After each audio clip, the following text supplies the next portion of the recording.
देखियो इम्हर खेती के हालचाल देखियो केना केना क किसान खेती केने छलखिन आ सबटा बुझियो कि बर्बाद भ गेलै। सबटा मेहनत पूंजी समय सब किछ चलि गेलै।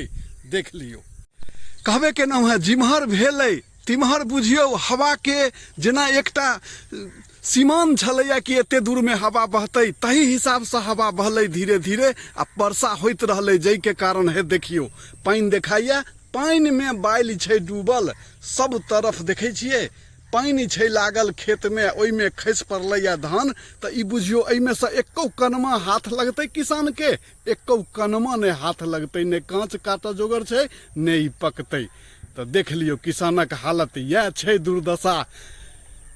समय जहन विपरीत भ जाइ छै जे अहाँ के प्रकृति के नहीं मंजूर छै ओ अहाँ के बहुत दिक्कत मनुख अपने से किछु नहीं क सकैया।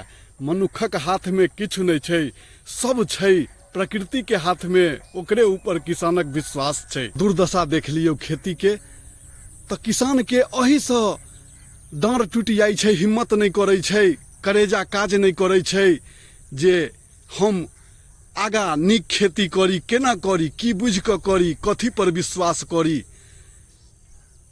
में बालि छै डूबल सब तरफ देखै छियै पानि छै लागल खेत में ओइ में खसि पड़लैया धान त ई बुझियो एहि में से एको कनमा हाथ लगतै किसान के एको कनमा ने हाथ लगतै ने कांच काटऽ जोगर छै ने ई पकतै।